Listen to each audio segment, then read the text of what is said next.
Oi, gente. Oi, Saraus. Boa tarde, bom sábado. Mais uma vez aqui, o Sarau das Américas, fazendo um evento online, aprendendo a viver, né, a se movimentar nessa realidade pandêmica que está nos permeando nesse momento no mundo todo.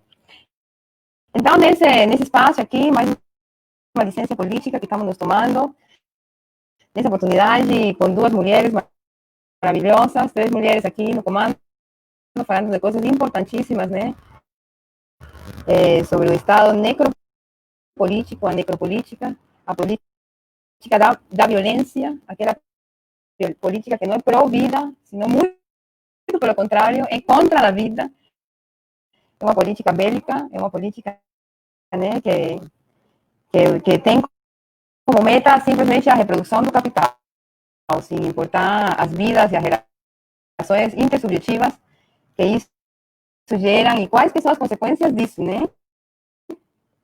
Então, a gente aqui nessa nossa live, nesse sábado lindo, soleado aqui em São Paulo, estamos com a participação da Jenny Fonseca Tovar, uma artista visual e do corpo, também documentarista, é formada em cinema e mantém um certo contato com a dança contemporânea, a dança afro e a yoga.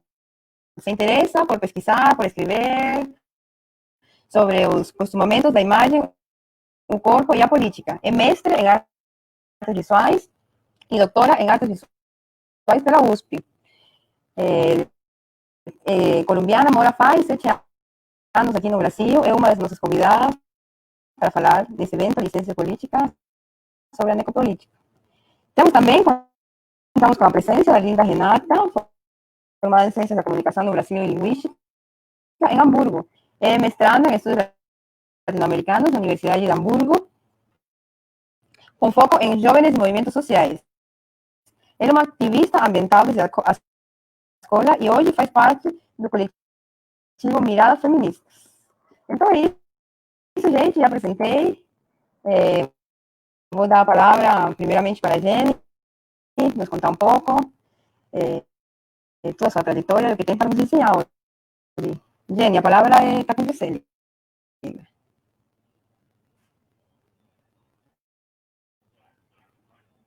Jenny, ¿nos escuchas? Pronto. Boa tarde, muito obrigada pelo convite, a Saraus das Américas, muito obrigada, Sofia, pela apresentação, e também a Jana, todo o pessoal do Sarau, é uma honra estar aqui com vocês, sempre, muito importante esse espaço aqui para as vozes migrantes de São Paulo, estou em São Paulo. Bom, eu queria falar um pouco aprofundar sobre o termo necropolítica. O que é? O termo necropolítica é um conceito criado por um filósofo camaronês, o Achille Mbembe, foi criado em 2003. E ele, o que faz é partir do conceito biopolítica do Michel Foucault. Bom, ele parte de entender que o conceito de Foucault já não dava conta de várias dinâmicas das guerras contemporâneas, porque Foucault partia de pensar que as guerras faziam em nome da vida, mas para Mbembe as guerras atuais, as guerras contemporâneas se fazem em nome da morte. É a morte em nome da morte. Então, Mbembe cria toda uma rede conceitual para sustentar essa ideia, e eu acho que é muito pertinente para nós, latino-americanos, porque esse termo tem muito a ver com os territórios que foram colônias, né? Ele parte também de entender como todo o conceito de necropolítica, de políticas de morte, que inicialmente são estudadas muitas vezes com os campos de concentração nazis, realmente tem um antecedente que é nas colônias, o sistema colonial e a escravidão. Então, Mbembe fala que realmente se o nascimento desse tipo de políticas de morte e que a escravidão e o sistema colonial é um estado de exceção permanente, onde é permitido matar sem ser punido. Então, acho que é uma coisa que reflete um pouco as guerras atuais. Ele cria esse conceito depois da queda das Torres Gêmeas, diante de ver que já tinha poucos conceitos para falhar, era um pouco inefável o que estava rolando com as guerras naquele então. Então, ele cria esse conceito com essa preocupação, e pronto. Então, eu acho que também esse conceito fala de quais são os corpos matáveis, né? São coisas que vêm dessa matriz colonial, que ainda persiste, que são corpos, os corpos negros, os corpos indígenas, os corpos camponeses, os corpos que não entram dentro de dinâmicas heteronormativas, mas principalmente ele parte desse assunto colonial, né, com matrizes coloniais que ainda estão persistentes. É isso que seria o termo necropolítica. Sim, sim, é tudo isso que permeia a nossa realidade latino-americana, né? Não temos que esquecer, não podemos esquecer mesmo que o sistema educativo, né, da cultura dominante que está dominando, que era tentar apagar nossa história. Não podemos esquecer que essas terras aqui foram povoadas, essas terras aqui, o que hoje é chamado América, teve povos com muito conhecimento, com muita sabedoria e com outro tipo de política. Então, essa é a nossa realidade da invasão, né, do racismo e essa atrocidade que a gente vem vivendo desde 1428, porque isso não acaba. Essa luta dos povos latino-americanos é de longa data, né? Agora parece que está explodindo e a gente está começando a entender um pouco melhor. Eu acho que, né, já conceitualizar assim como necropolítica é já um bom passo para entender, né, melhor a nossa realidade. Renata, dou a palavra para você. Obrigada, Sophie. Obrigada, Jenny, pela introdução do tema, né, do termo necropolítica. Bem, o que eu posso comentar sobre necropolítica, né? Assim, a necropolítica, como você mesmo falou, né? Ela começa com uma análise de como como a guerra é utilizada, né? Essa guerra anti o terror, né? Ela é utilizada para se deixar morrer algumas pessoas, e na América Latina a gente pode perceber como o próprio Estado se utiliza desse fenômeno, né? Dessa política mesmo, né, de necropolítica, para descartar aquela parte da população que ela vê como indesejável, né. Então, por exemplo, a gente pode ver como a pandemia, ela está sendo utilizada justamente como um mecanismo necropolítico, né. Se a gente for ver, conforme o Ministério da Saúde divulgou, até onde ele podia divulgar, né, apesar das pessoas brancas serem a maior parte da população que está sendo infectada, é justamente a porcentagem da população pobre, a população negra e a indígena que estão morrendo, né? E como é que o Estado faz isso, né? O Estado simplesmente, como você mesmo falou, deixa morrer, né?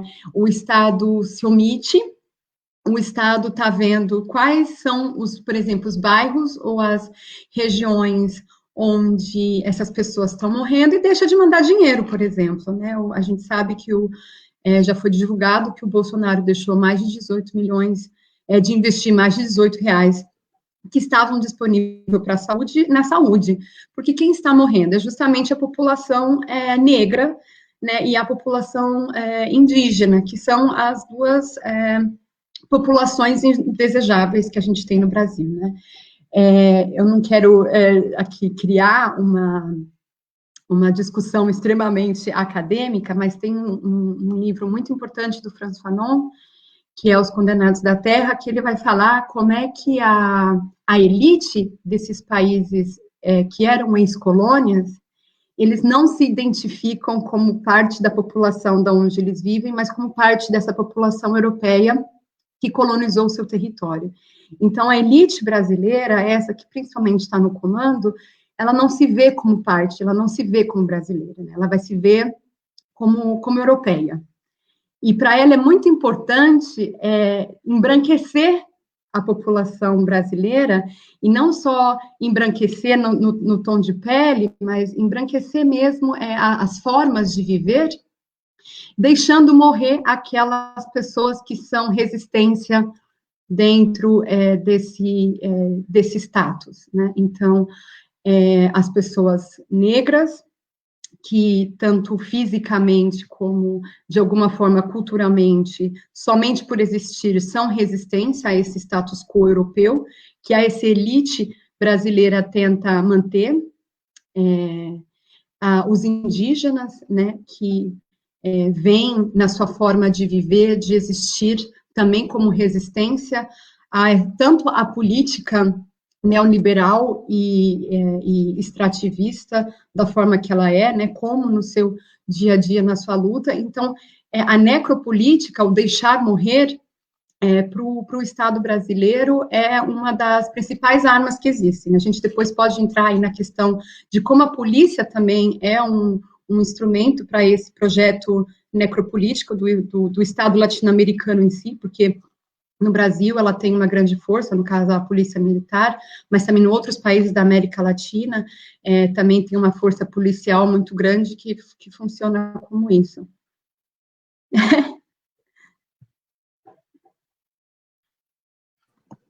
Sim, certo. Eu acho sumamente importante, Renata, isso que você falou, não?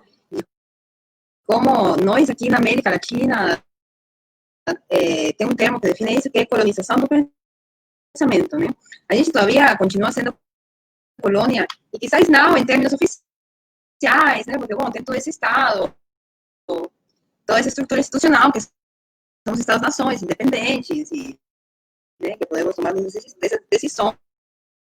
Já quizás não a mesma colonização daquele tempo, mas a gente ainda continua sendo sumamente colonizado do pensamento.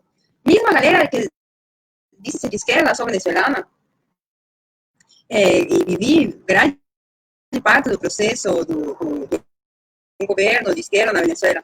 E mesmo a galera revolucionária que quer mudar a realidade, continua colonizada do pensamento. Eu digo isso porque então isso, aí quer fazer uma revolução, aí sonha com morar em Nova York, mas quer ter o carro que o burguês tem, quer ter um carro, quer comer a comida que aquele come, né? Então, a gente mesmo querendo mudar a realidade, nossos desejos, o que a gente projeta como o melhor para nós, é ainda essa realidade muito basada no eurocentrismo, muito basada em um ideal eurocêntrico, né?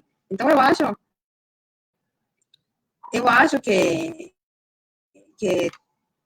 tá com eu acho que essa toda essa parte de nós mesmos entrarmos em consciência, não? No nosso pensamento, aonde nós queremos ir, né? Estamos apoiando que é uma política da vida ou então uma política da morte, né? Desculpa, o áudio está muito ruim, né? Vocês estão conseguindo ouvir?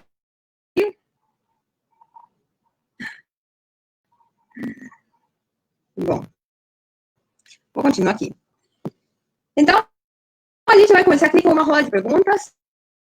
Temos aqui umas perguntas que já estão combinadas.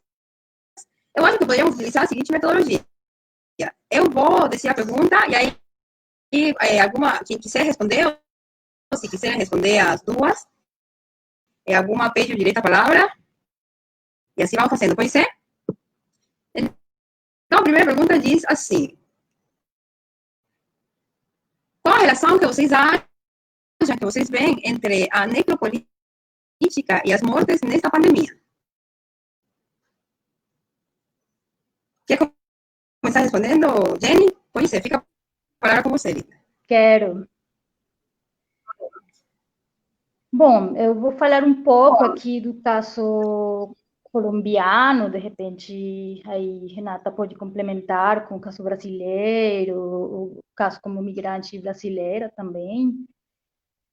Por exemplo, lá eu acho que tem o sistema de saúde colombiano é há muito tempo privatizado, há 20 anos, não existe um sistema de saúde pública, então e realmente não é um sistema de saúde, é um sistema de morte, porque nem todo mundo tem acesso a esse sistema, todo mundo tem que pagar plano, não é universal, né? Então, agora, na pandemia, é claro que são as pessoas que não têm acesso, as pessoas que vão deixar de respirar mais rápido, as pessoas que vão ser deixadas morrer primeiro, né? Mas agora, é claro que a necropolítica não entra em quarentena, né? A necropolítica continua. A necropolítica parece uma coisa essencial para os estados necrófagos. Então, todo o assunto da necropolítica colombiana está de uma forma muito exacerbada agora, e eu aproveito esse espaço para denunciar uma onda de massacres que estão acontecendo na Colômbia. No último mês, já são mais de 12 massacres. No ano são 38, mas no último mês já são quase 12 massacres, e todos são massacres de jovens, entre 15, 23, 24 anos. E agora o governo está falando que não são massacres, que são assassinatos coletivos. E não são assassinatos coletivos, são massacres. E é importante falar que são massacres mesmo, porque tem que ser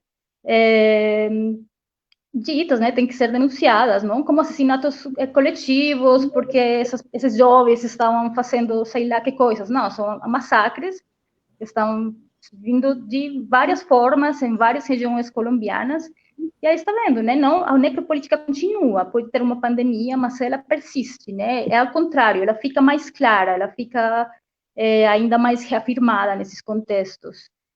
E também, por exemplo, teve uma imagem muito forte na fronteira brasileira-colombiana, na Amazônia brasileira-colombiana, uma imagem de militares com esses uniformes de biossegurança, mas com os coletes e com as armas, né? Então, parece que a necropolítica agora está vestida de asepsia, né? Mas continua sendo necropolítica, enquanto os médicos dessa região não estavam recebendo equipos de biossegurança, os militares, o exército, tinha esses equipos de biossegurança e segurando as armas, né? Então, a necropolítica, eu acho que tem uma dinâmica de reinvenção muito perversa. Eu acho que o contexto da pandemia está ajudando a isso, né? A alimentar esses estados necrófagos que vivem da morte e dos corpos que eles denominam como matáveis.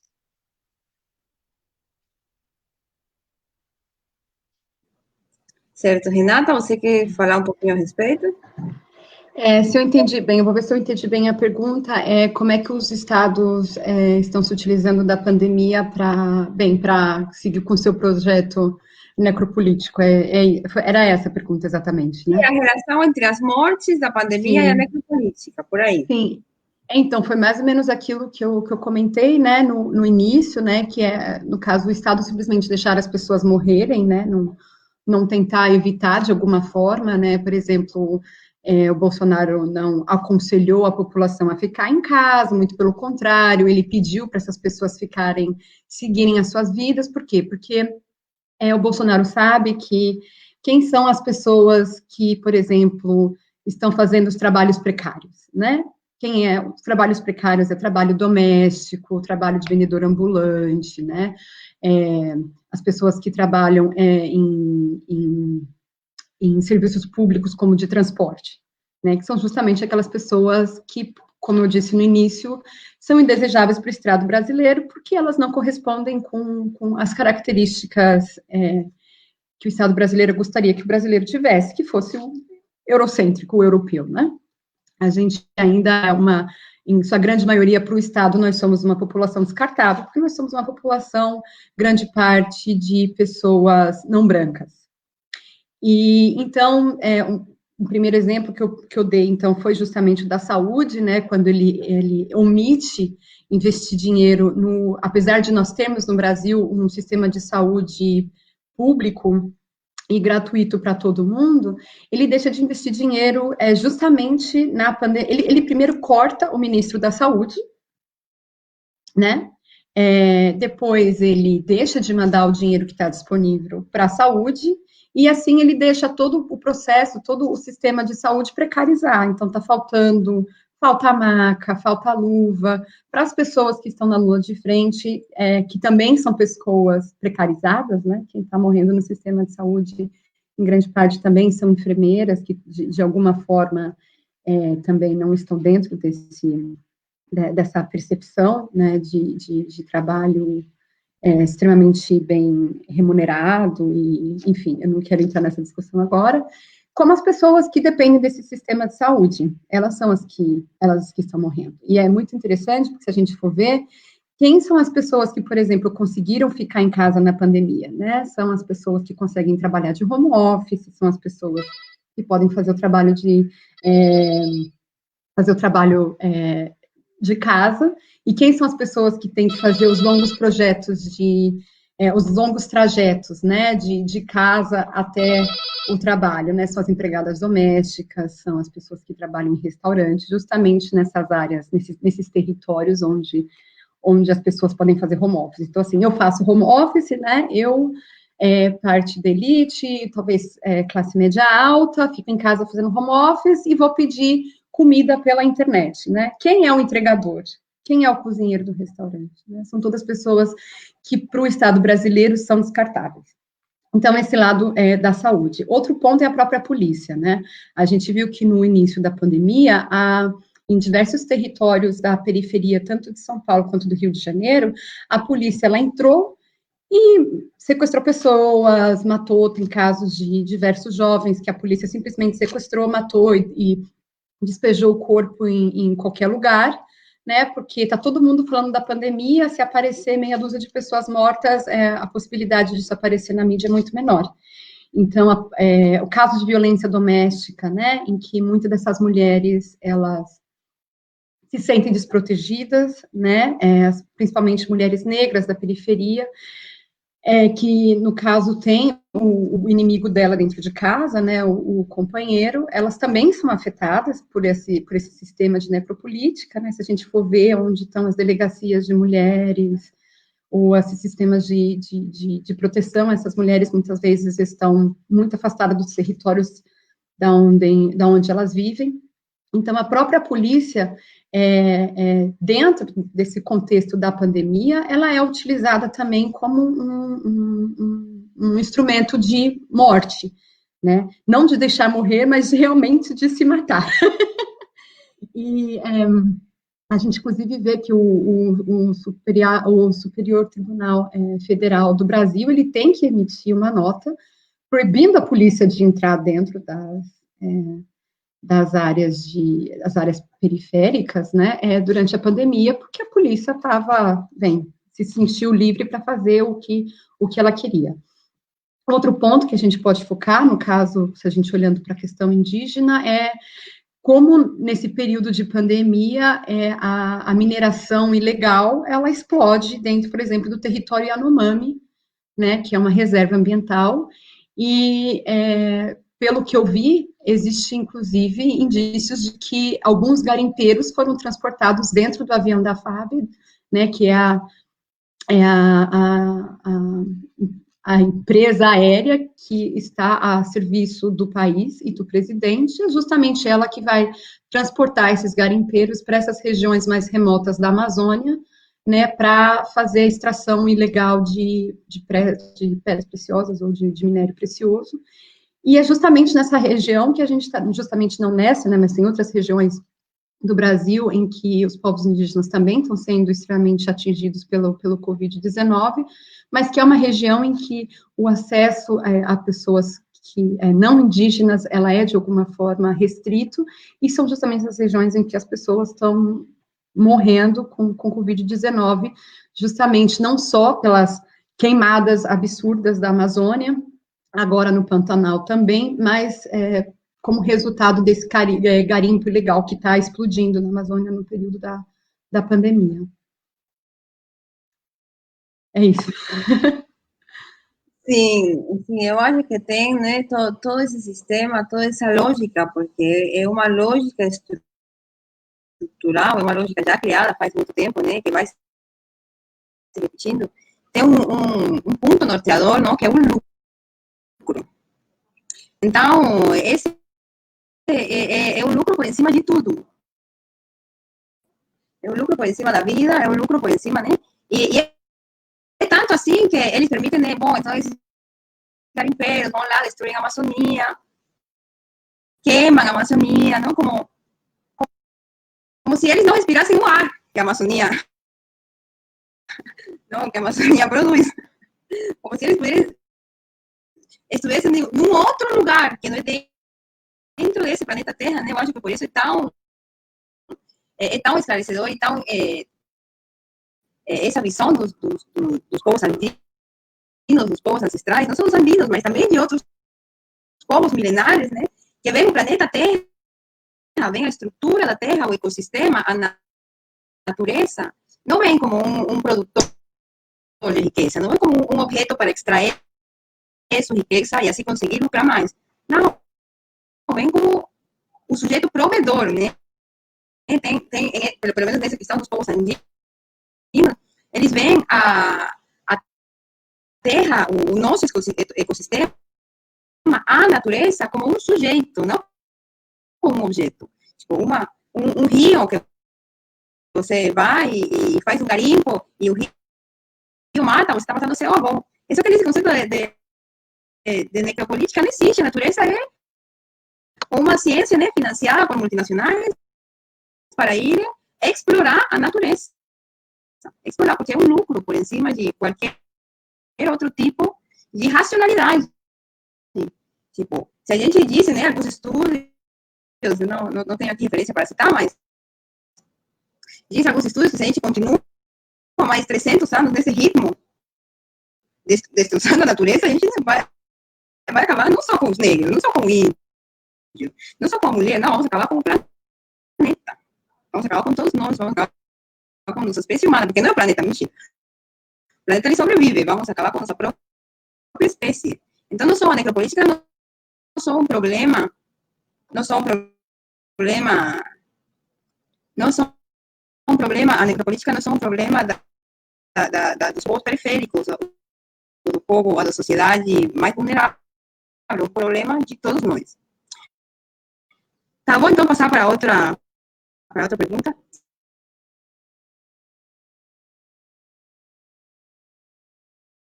Eu queria fazer um pequeno comentário quanto a isso que você está falando, né, da destruição do meio ambiente, porque é importante a gente também, pelo menos do meu ponto de vista, deixar claro que essa necropolítica, né, ela está conectada com os desejos de, como eu falei, de uma elite que existe na América Latina, desses ex-países colonizados, que é o capital, né? E a gente, na América Latina, é importante a gente deixar claro que, na maioria dos países que passaram, por exemplo, por uma ditadura, elas passaram por uma ditadura capitalista, e foi justamente nesse período em que a gente teve um boom, por exemplo, de um grande desenvolvimento, por exemplo, de mineradoras, né, de mineração na América Latina.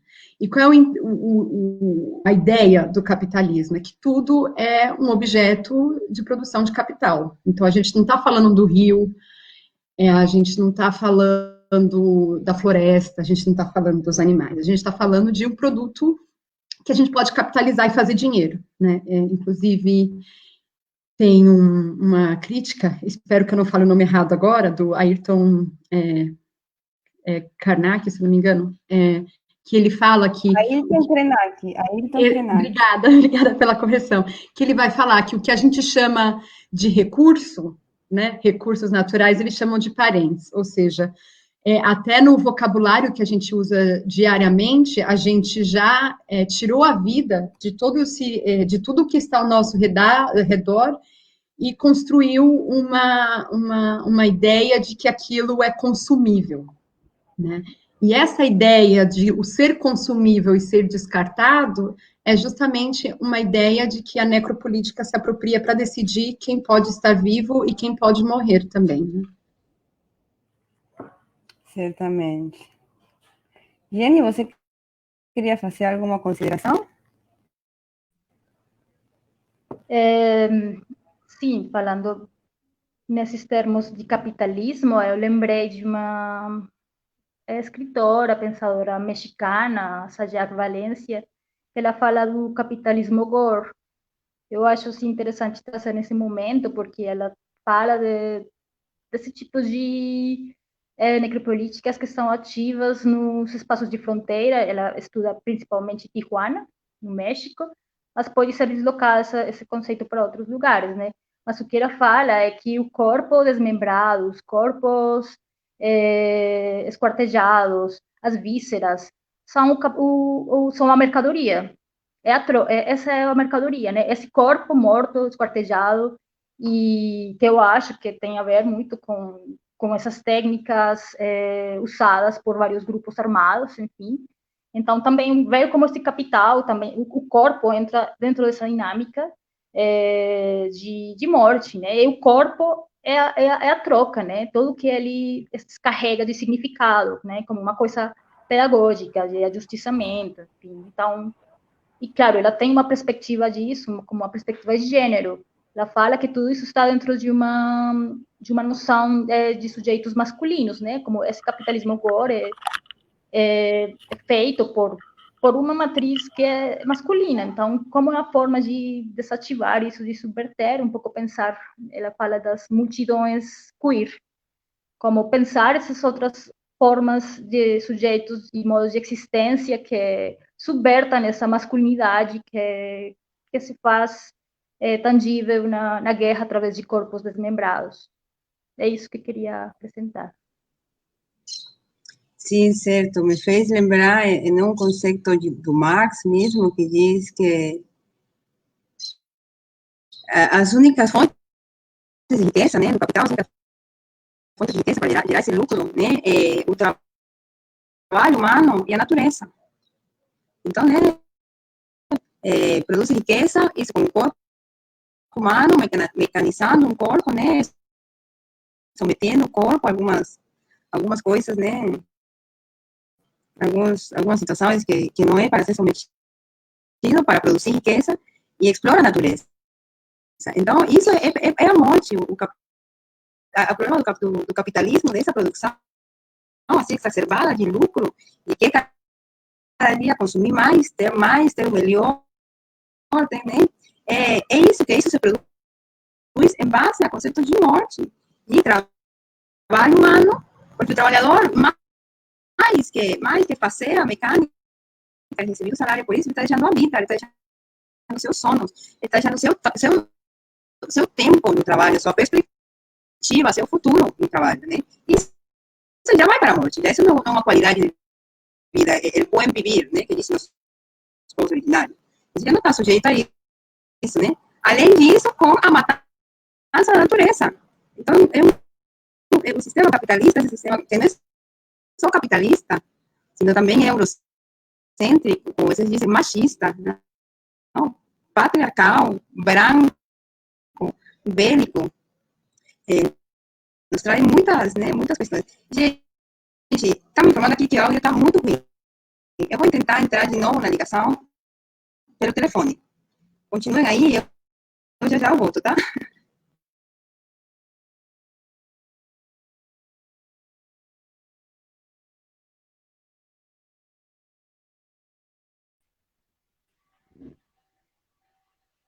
Eu queria, aproveitando assim, Aproveita.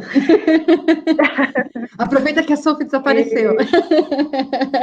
Sim, como assunto de... O Membe escreveu uma coisa, que é o autor de Necropolítica, escreveu um texto muito lindo no começo da quarentena, que se chama O Direito Universal à Respiração. E ele fala como todo assunto da comunidade, o em comum, que é a forma de subversão da necropolítica, agora está fragmentado, né? Porque nem o momento do ritual da despedida dos nossos mortos está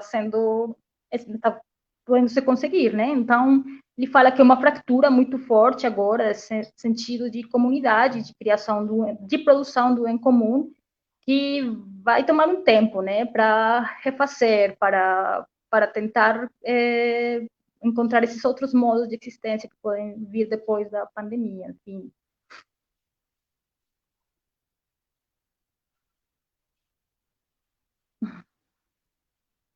Foi alguma coisa, Renata? Eu adoro te ouvir, Jenny. Não, mas faz também. Você está conseguindo me ouvir? Não, eu acho que isso é muito importante, porque eu acho que nesse período agora de pandemia, a gente está se confrontando com muitas coisas que antes a gente sempre, de alguma forma, né, assim, para quem se identifica como pessoas de esquerda, por exemplo, como eu, a gente sempre meio que falou e nunca foi muito claro. Então, acho que a pandemia, ela meio que começou a ilustrar muitos cenários, né? Sempre se criou muito a ideia, por exemplo, de que, por exemplo, o sistema de saúde privado, ele é muito melhor. A gente sempre pensa, por exemplo, que um sistema de saúde público, ele é ruim, porque é público e a partir do momento que ele é privado, ele é melhor, né? E é interessante, por exemplo, quando a gente vê no caso de alguns países como os Estados Unidos, onde o sistema de saúde ele é 100% privado, né? Ele é o famoso plano particular. Você tem um número recorde de pessoas morrendo justamente porque nem todo mundo consegue ter o acesso à saúde, porque a saúde ela deixa de ser um direito, né? O acesso à saúde deixa de ser um bem que todo ser humano devia ter e se transforma numa mercadoria. E não é uma mercadoria barata, né? Então, a partir do momento que você vê a saúde como um produto e não como um direito, ela pode ter um preço. E a partir do momento que as coisas podem ter um preço, você pode decidir quem vai ter acesso a ela ou não, né? Então, eu acho que nunca ficou tão claro como está agora o quanto é importante a gente ter, por exemplo, no caso do Brasil, o SUS, né? Onde é precário, não por incompetência das pessoas que trabalham, mas por incompetência do Estado, que não consegue, dentro do seu projeto, da sua agenda de governo, disponibilizar dinheiro para isso, né? O Brasil, ele eu acho isso incrível, porque o Brasil é um dos países mais ricos do planeta, né?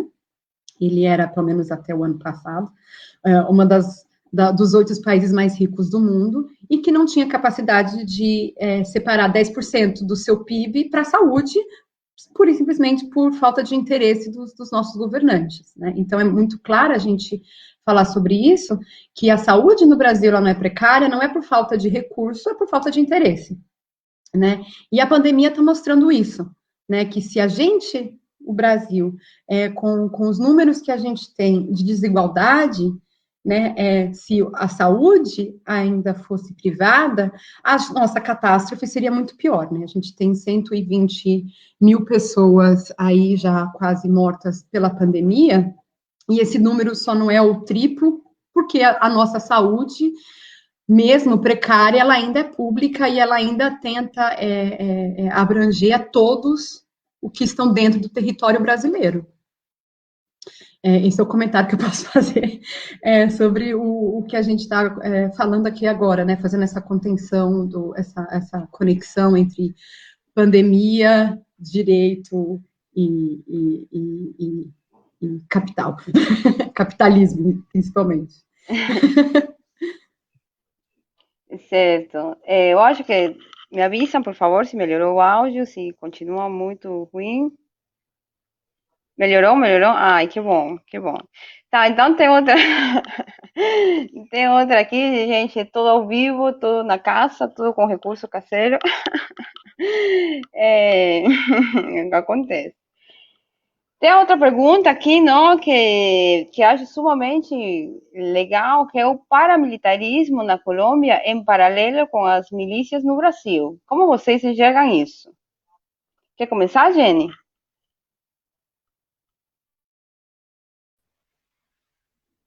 Bom, para falar de paramilitarismo, é importante falar do contexto do conflito armado colombiano, né? O conflito armado interno colombiano, porque ele se produz, paramilitarismo se produz dentro dele, dentro desse contexto, que é um contexto histórico que vem de mais de um século atrás, porém, algumas instituições, alguns relatórios do Centro de Memória Histórica, eles falam que o começo do conflito armado colombiano é em 1958. E é um conflito, muito... Agora eu não consigo resumir, porque é um conflito com muitas camadas e é muito complexo, mas, assim, para ter uma noção, até 2013, que foi o primeiro relatório que entregou o Centro de Memória Histórica, tinha um total de 220 mil pessoas mortas, dentro do conflito, e também tem uma outra cifra que é assim astronômica, que é a cifra do deslocamento forçado, pessoas que tiveram que sair forçosamente dos locais onde moravam para outro lado, e eram deslocamentos violentos, e são 5.700.000 pessoas.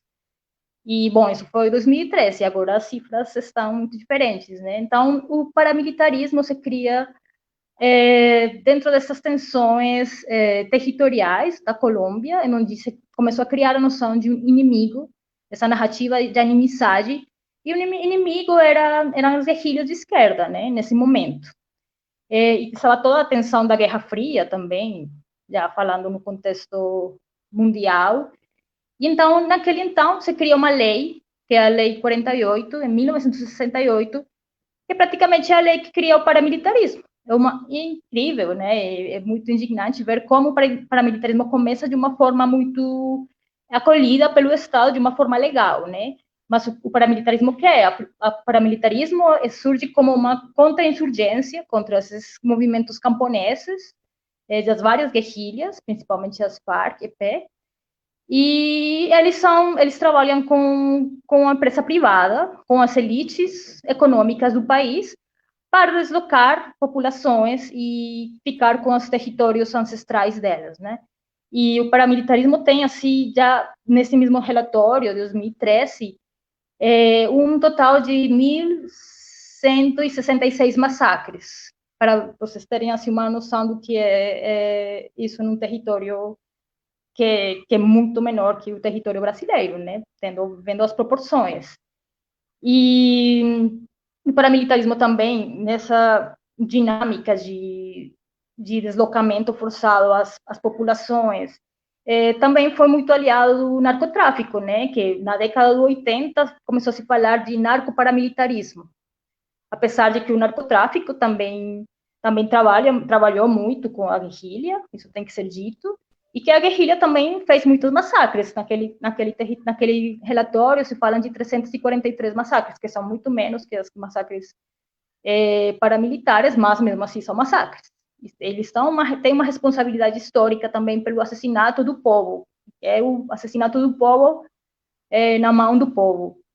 Então, o paramilitarismo surge também nessas tensões entre Estado e guerrilha, mas ela, claro, é uma parte como trabalha como uma autonomia clandestina dos setores radicais das forças armadas do Estado colombiano, porque já uma parte das forças armadas do Estado colombiano já fazia esse papel de deslocar, de matar, de assassinar.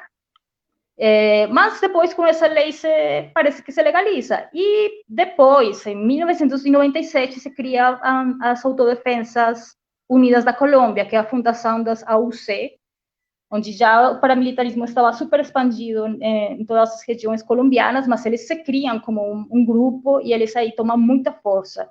E tomam ainda muita mais força no governo de Álvaro Uribe, com a política de segurança democrática, que é uma política paramilitar, que trabalha de mão com o paramilitarismo, e agora que estamos no pós-conflito ou pós-acordo, é a forma que se chama o período depois da assinatura dos acordos de paz entre o governo nacional e as Farc-EP. E o que acontece agora é que as Farc deixaram vários territórios que eram ocupados por elas já por muitas décadas, e agora o paramilitarismo está chegando a ocupar esses espaços. E por conta disso que estamos vivendo uma exacerbação muito forte da violência, sobretudo nos territórios rurais da Colômbia, porque é um rearranjo assim, territorial, né, de ficar de novo com esse território que antes era da guerrilha, agora está livre e eles estão querendo ficar com isso. Então, ainda continua, né? Mesmo com um processo de paz, todo um diálogo de paz que foi em La Habana, Cuba, que foi muito interessante, que foi assinado, agora, de novo, com o último governo do presidente Duque, de novo o paramilitarismo está chegando e está trabalhando com outros transnacionais do narcotráfico, e está um pouco complicado. Então, é um histórico gigante, mas é bom também falar um pouco do tema esquartejamentos, desmembramentos, e o paramilitarismo também é muito característico porque ele tem desenvolvido técnicas de massacre assim, muito próprias, que eles já ensinam para outras milícias em outros países, enfim, já tem técnicas muito próprias de por onde você tem que cortar, como que você pode desaparecer, como que tem que ser o buraco para esconder esses corpos, coisas muito próprias, tecnologias de morte muito perversas, que são a motosserra, por exemplo, uma ferramenta usada por eles. Então, é muita perversidade, e agora está de novo isso chegando de novo a um ponto assim de ápice muito preocupante. Isso de forma muito resumida, gente, porque falar do conflito armado colombiano é super denso, é muito complexo, mas assim, de forma muito geral. Certo. Tem uma pergunta aqui da Ana León, que diz: narcoparamilitarismo deve ter semelhança com as milícias, mas não sei, uma das diferenças seria a atuação rural-urbana de cada ator. Como vocês veem isso? Imagino que a relação rural-urbana dos paramilitares e das milícias brasileiras. Você quer começar falando alguma coisa a respeito, Renata?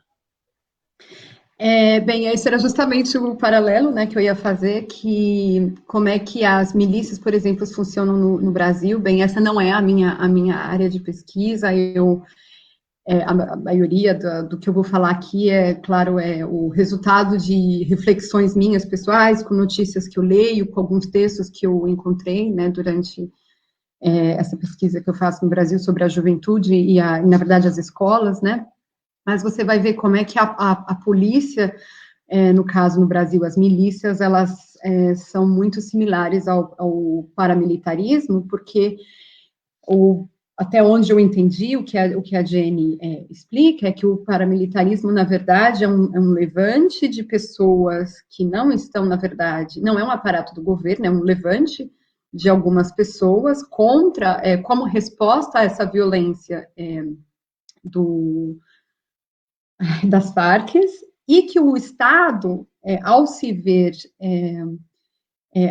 ele vê esse levante como uma forma de fortalecer a sua própria resistência a essas Farc. E ele, então, vai legitimar, né, o que os paramilitares estão fazendo. Eles vão quase que legalizar esse paramilitarismo. E as milícias, se eu for fazer um paralelo com o Brasil, nada mais é do que um braço do Estado, que é a polícia, que vai se utilizar dessa legitimidade que ela tem, né, a farda em si, para sobrepor um poder a mais em regiões vulneráveis, né? O que são as milícias? As milícias nada mais é do que policiais que se usam do seu poder, tanto a sua força bélica, quanto a sua força jurídica de Estado, para fazer um braço da violência através do consumo de drogas, do gerenciamento do que pode ou não pode entrar dentro dessas áreas periféricas, quais são os comércios que podem ser feitos, né? Então, o que são as milícias? A milícia é um braço do Estado fazendo o que os paramilitares fazem, principalmente nas áreas urbanas, né? Espero que tenha ficado clara aí a minha reflexão sobre isso.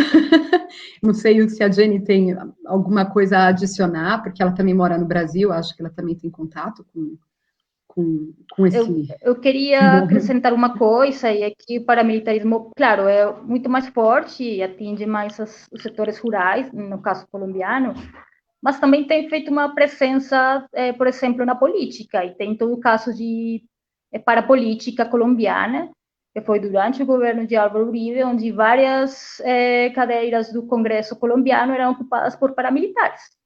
Isso foi denunciado por senadores, Claudia López, Gustavo Petro, enfim, começaram a denunciar isso, e o paramilitarismo estava dentro do Estado, já era o Estado, né? Não era nem um braço do Estado, era o Estado.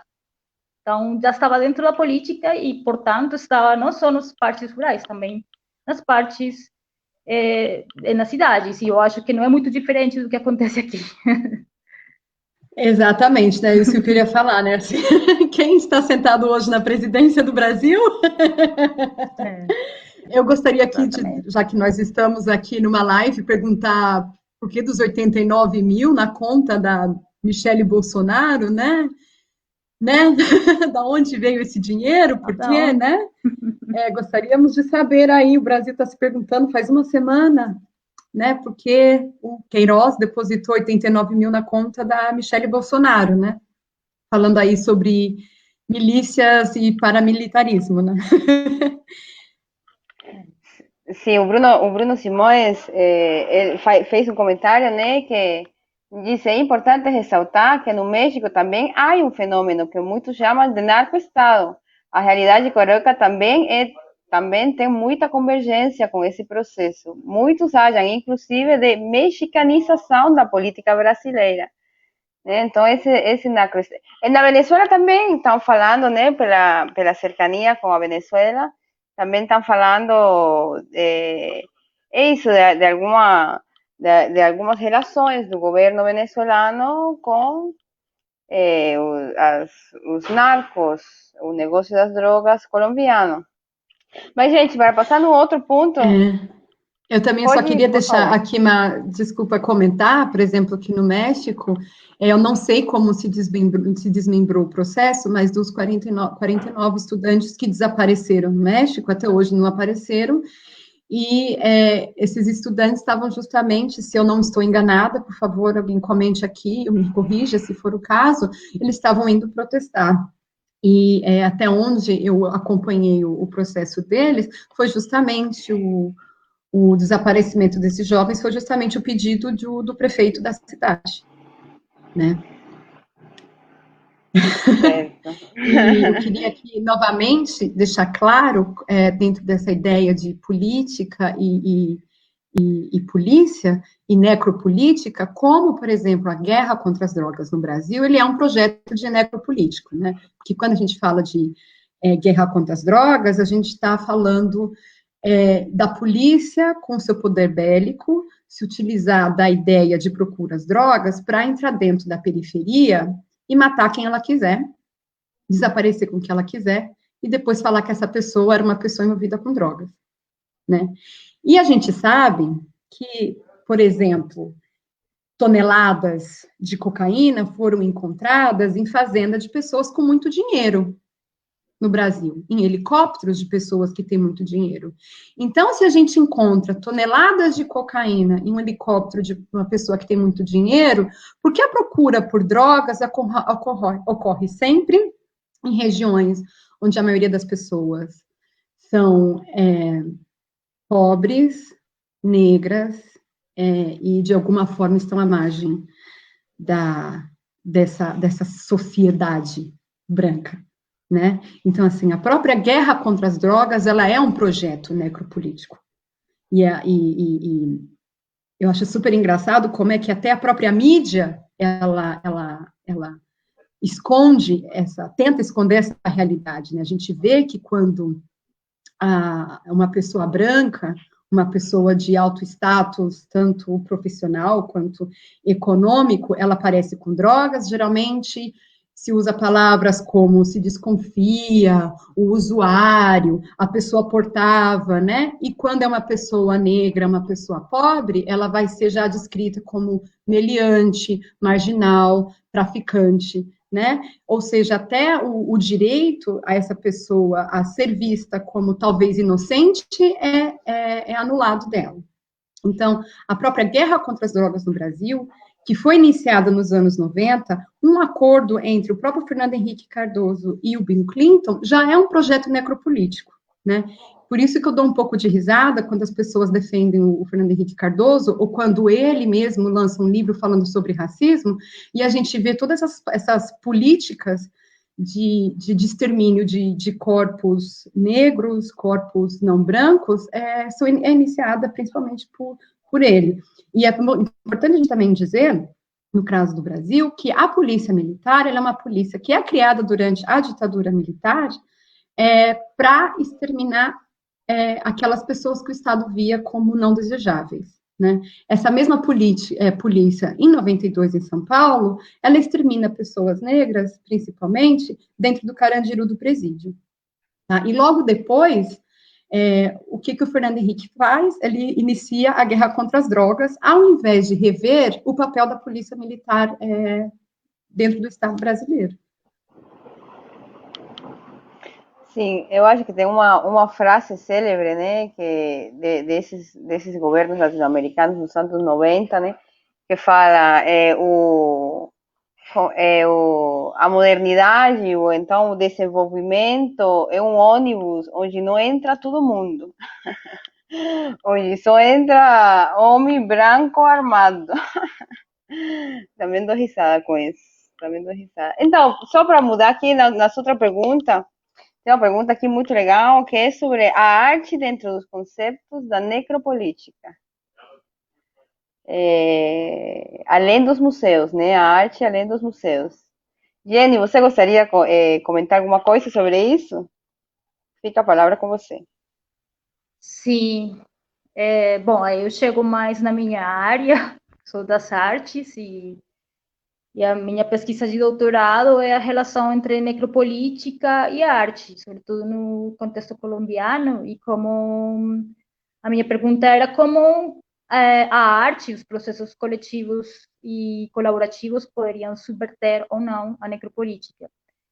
Então, eu fiz um processo por uma parte, um levantamento bibliográfico, mas também de pesquisa na minha prática artística.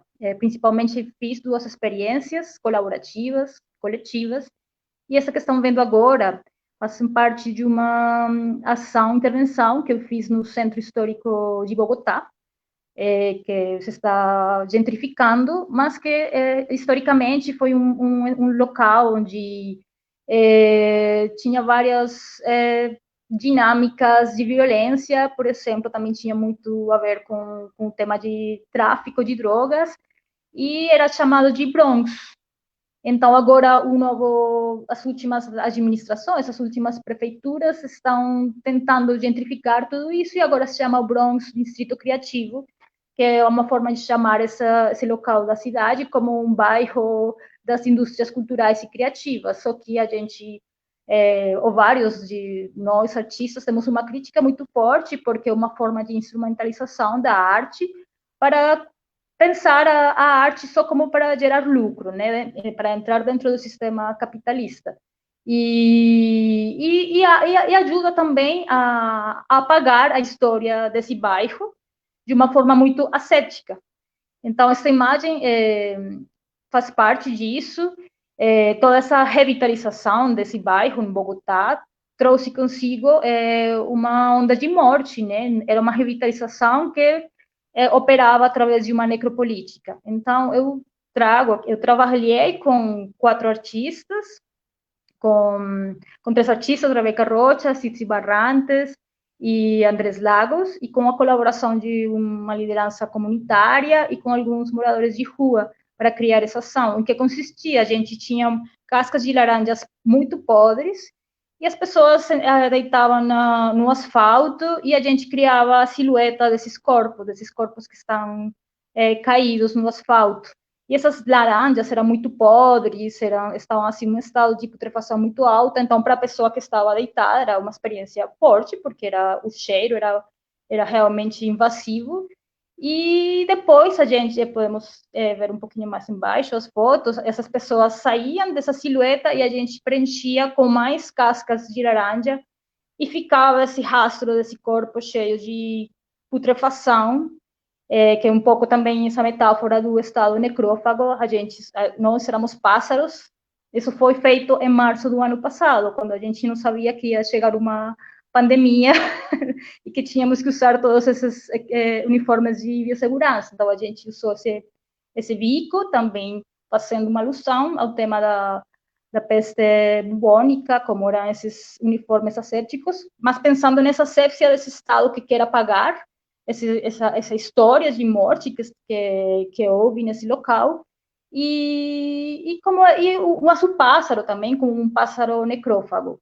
Então, fizemos isso, foi uma intervenção que durou 3 horas e meia, teve essa parte, depois houve uma outra parte, uma segunda parte, que era falar com os comerciantes das lojas desse local que estão sendo despejados obrigatoriamente para criar esse Bronx Distrito Criativo. Só que agora, vale a pena esclarecer, agora a nova administração da nova prefeitura está tentando abordar esse tema de outro lado menos asséptico, tentando criar um museu histórico que dê conta da história desse local. Então, essa performance foi feita nesse momento em que ainda estava toda essa asépsia procurada para esse local. Aí estou falando com um dos comerciantes, podemos ver outras fotos, por favor. Essa era a segunda parte. E a terceira parte, a gente está construindo corpos com os sacos das laranjas, onde geralmente vêm as laranjas, mas a gente preenchia esses corpos com as laranjas podres e arrastávamos os corpos. Historicamente, também esse local é um local de corpos desaparecidos ou de NNs, de corpos descartáveis, né? Corpos que não importam. Então, essa foi nossa intervenção, que depois, nesse ano pandêmico, cobrou muito sentido esse uso desse uniforme, de toda essa asepsia, que agora também a asepsia que cria também as próprias Forças Armadas, né? Essa asepsia que vai em diálogo com a necropolítica. E a outra experiência foi... Então, aqui eu trabalhei com uma necromaterialidade, foi o que eu trabalhei muito com essas cascas de laranjas podres, que eu chamei de necromaterialidades, né? Materialidades de morte.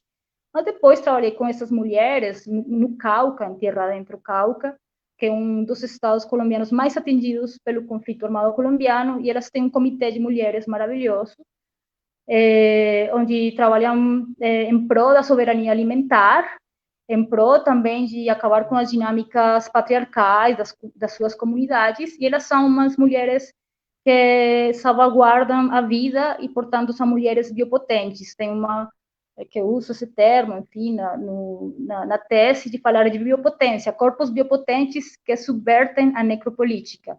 Como é a vida que pode subverter a morte? Essas mortes violentas, seletivas, elas com essa organização comunitária, realmente criam um escudo e realmente potencializam a própria terra, né? O que a Sofia estava falando, de como elas entram em conversa com essa Pachamama, com essa força da própria terra, que é a força da vida.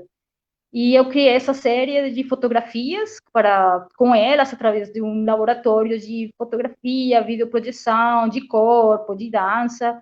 E essas fotos são fotos dos cultivos dela, das culturas dela, são os tomates dela, são uma mão dela, enfim, são seus produtos e que elas interagiam. Era um laboratório assim, onde também entrava uma dinâmica de colaboração, onde entre elas se dirigiam para criar essas imagens. Então, um pouco pensar na biomaterialidade nesse momento, como a materialidade de vida pode subverter a morte, pode subverter todas as políticas tão estruturadas que o Estado, o narcoestado, o paraestado tem criado para muitas dessas comunidades. Então, é a vida para subverter a morte. É isso. Essa é a minha relação com a necropolítica desde a minha experiência como artista, assim, de forma muito rápida, né? Como é a aposta que eu faço na tese. Sim, completamente racional, né? Esse mudar uma ética da vida, para a vida. Parabéns. Ainda continua. Mas isso é da Renata. Desculpa.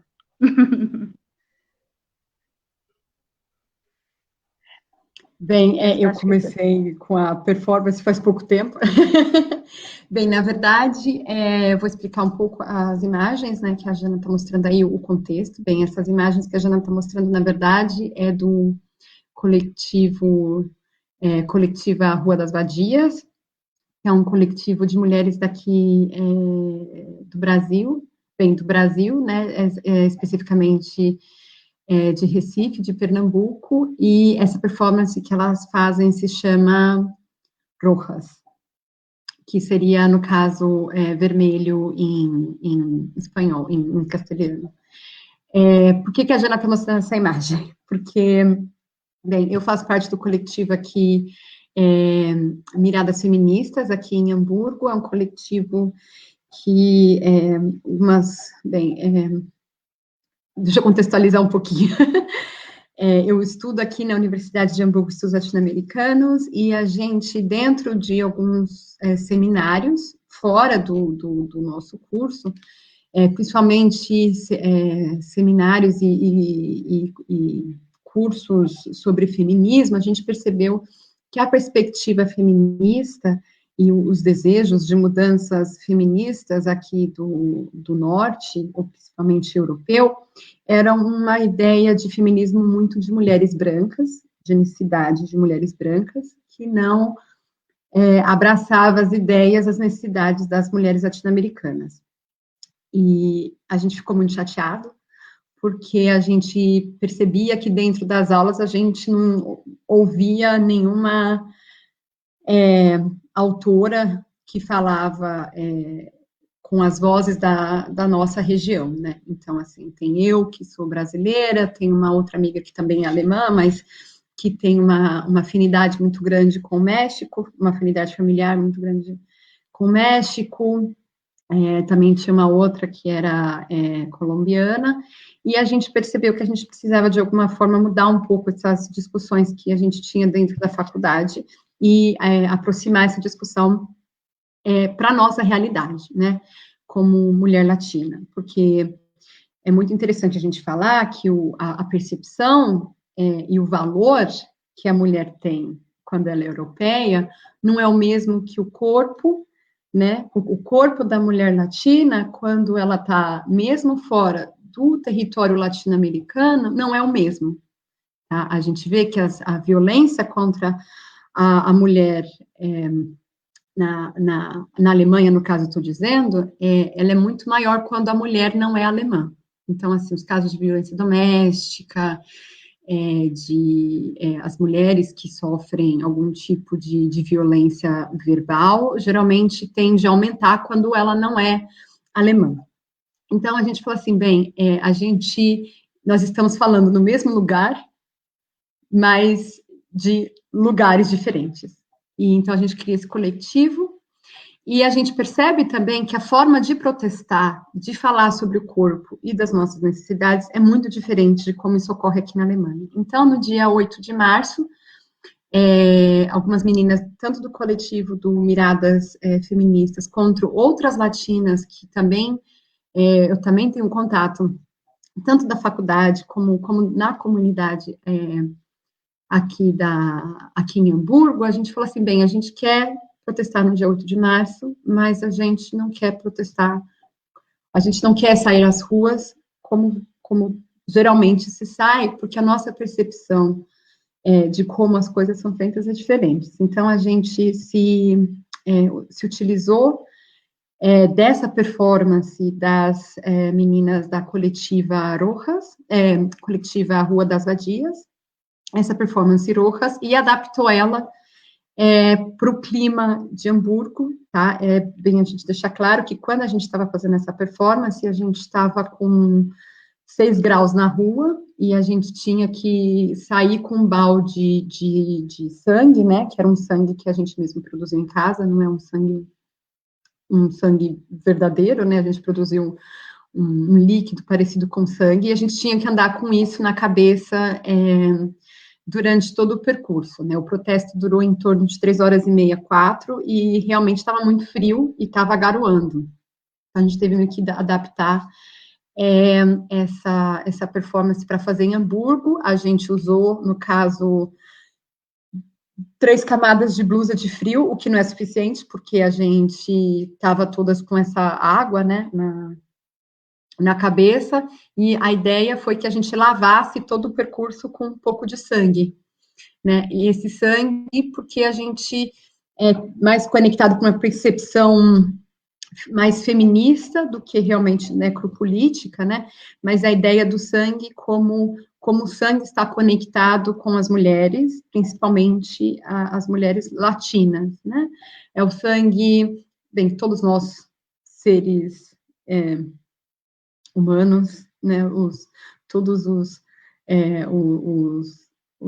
acho que quase todos os animais têm alguma forma de sangue, né, de líquido de vida, a própria ideia da menstruação, mas também a ideia da violência, né, e a gente foi lavando a rua de sangue porque a violência, ela contra a mulher, ela é sem fronteiras, né? Ela pode acontecer tanto na rua, quanto ela pode acontecer dentro de casa, né, e a ideia foi mais ou menos essa. A gente, no caso, levou a faixa, né, da regularização, né, como símbolo do direito ao aborto.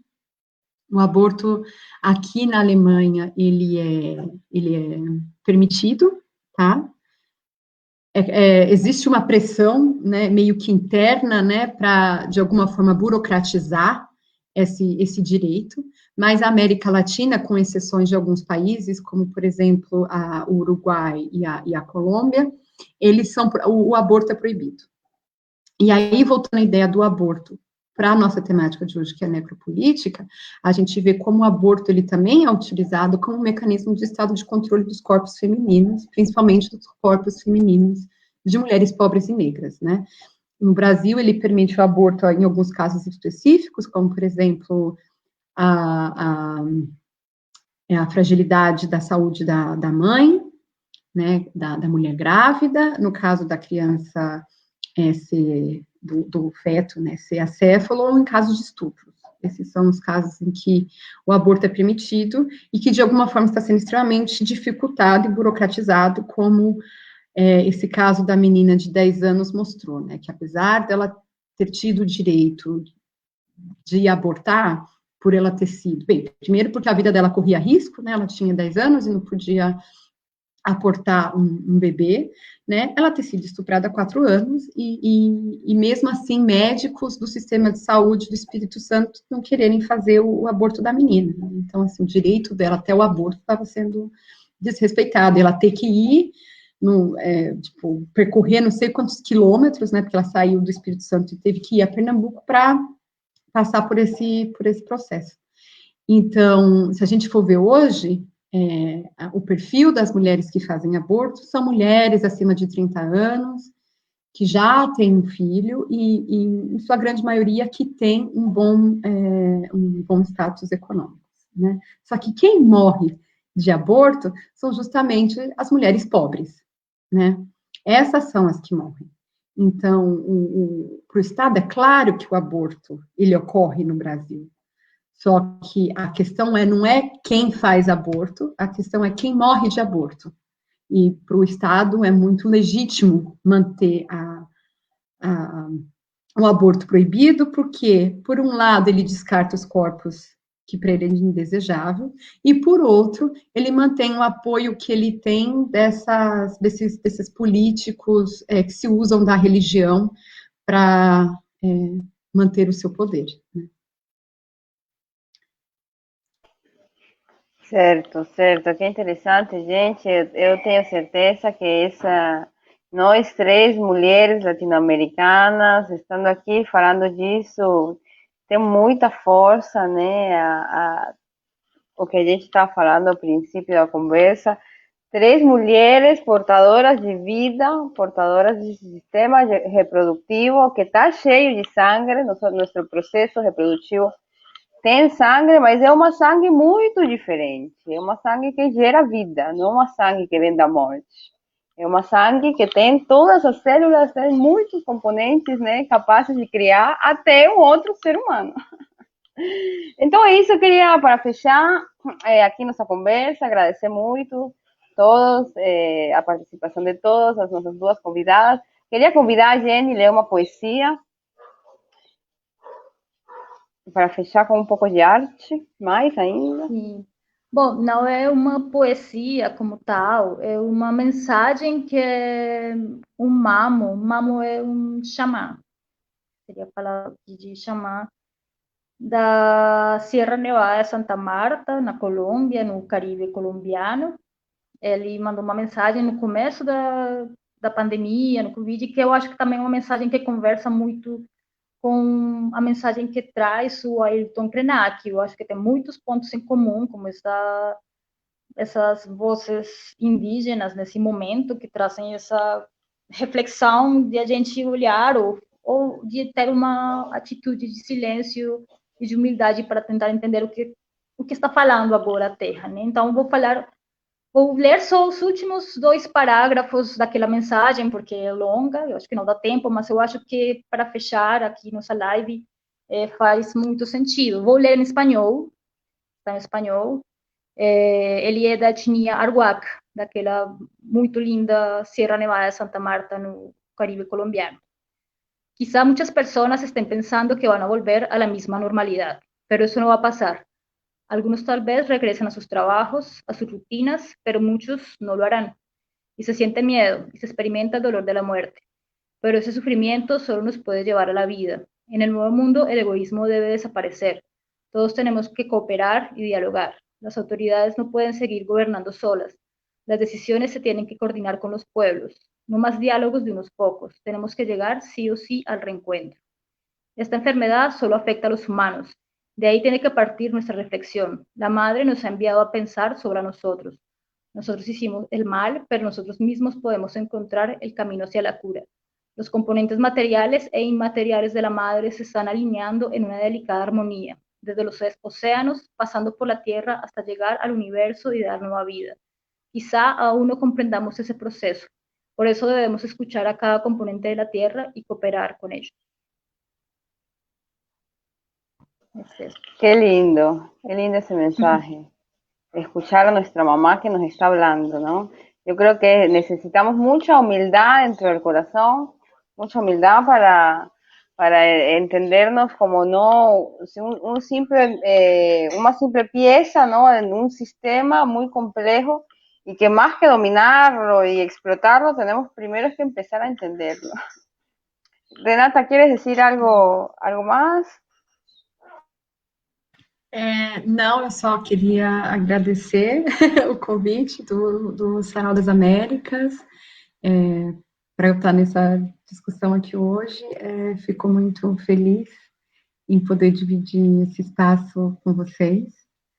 E, bem, agradecer a todos vocês que estão investindo tanta energia nesse projeto do Sarau também, que é um projeto muito bonito. Enfim, agradecer vocês por fazerem todo esse esforço para estar aqui no domingo e para a gente poder ter esse diálogo aqui hoje. E é isso, desejar um bom resto de domingo para todo mundo e que talvez discussões como essas podem continuar ocorrendo, que eu acho que é muito importante, né, a gente entrar nessas discussões, nessas reflexões, e sempre poder terminar com um texto tão bonito e que nos leva a tanta reflexão como esse. Então, eu também queria agradecer ao Sarau, obrigada pelo convite, conhecer a Renata, a Sofia, já conheço a Sofia aqui do bairro de Butantã, a gente se cruza. E de outros carnavais. E outros carnavais que vão virão. Então, obrigada mesmo, foi bem lindo. Foi linda essa troca e tomara que a gente se encontre presencial, corporalmente, em breve. Então é isso, mulheres lindas, agradecemos a todas as pessoas que nos acompanharam, a todos os que comentaram, a todas as pessoas que estão dando uma força nesse projeto, que é feito por imigrantes na cidade de São Paulo, tentando, né, botar nossa voz em alto e falar o que a gente pensa, né? Basta de ficar calado, de ficar omisso, de ficar como se os problemas do meu vizinho não foram meus problemas, como se o problema da sociedade não me atingisse, né? A gente está nesse trabalho de ativismo, tentando botar os grãos de arena que sejam possíveis, né? Então é isso, agradecemos muito a todos, mais um episódio de Licenças Políticas, uma licença política que se toma o Sarau das Américas para falar sobre isso. E é isso, aqui em São Paulo, Renata, é sábado. Então você, a Renata está no domingo porque está no outro lado do continente. No outro continente e no outro lado. Por isso domingo, mas aqui em São Paulo é sábado. Eu quero pedir desculpa, gente. Não, claro, hoje é sábado. A gente está só com 5 horas de diferença de horário, não com 24. Mas eu estou pensando, amanhã, só deixar, vou comentar com vocês, amanhã a gente está organizando também mais um protesto aqui em Hamburgo. A gente também vai fazer uma performance, eu e mais um outro grupo de pessoas, latinos e não latinos, justamente não sei como dizer, com a ideia do contexto do páreo Bolsonaro, né, porque falando sobre necropolítica, né, a gente está aqui falando sobre pandemia, né, o quanto a pandemia destrói tudo, aí a gente vê, por exemplo, que a Alemanha é um dos poucos países, né, que conseguiu passar a pandemia sem ter esse grande número de pessoas mortas, como na América Latina, só que a Alemanha, mesmo assim, está aí colaborando com o Brasil, né? A Alemanha quer assinar o Tratado do Mercosul, mesmo sabendo que Bolsonaro está botando fogo na Alemanha, que está matando indígena, está matando os pobres, né? E a gente sabe que esse acordo do Mercosul é um acordo como se fosse uma nova colonização, né? A gente vai exportar produtos agrícolas, né? E vai importar diversos produtos finalizados da Europa, que é lixo aqui, como, por exemplo, carro velho, né? Então, a gente está vendo que esse Mercosul nada mais é do que um projeto moderno de colonização, né? E é um projeto de fortalecer ainda mais a economia europeia, é um projeto que também vai fortalecer o governo Bolsonaro, porque o Bolsonaro está vendendo o Mercosul como se fosse o acordo que vai salvar a economia brasileira, né? Então, a gente está fazendo amanhã um protesto performance aqui em Hamburgo também, justamente para perguntar para os alemães, e aí, né, vocês estão cuidando da economia, da saúde de vocês e estão em silêncio enquanto o Estado alemão está aí dando respaldo para o Estado necropolítico brasileiro. E aí minha cabeça, né, assim, tipo, ai, domingo. Ficou. Hoje é sábado. Hoje é Eu ainda não sábado. estou no Então, futuro. desejamos uma boa performance para você, muito pertinente. Perguntar para esses alemães: e aí, vocês não se cansam? Já não foi suficiente? Já? Vamos parar um pouco, né? Não conheço sua história, chega já. Então é isso, muito bom, muito agradecida, muito contente de ter feito mais esse episódio das licenças políticas. E é isso, bom sábado para todos. Nos vemos no próximo episódio.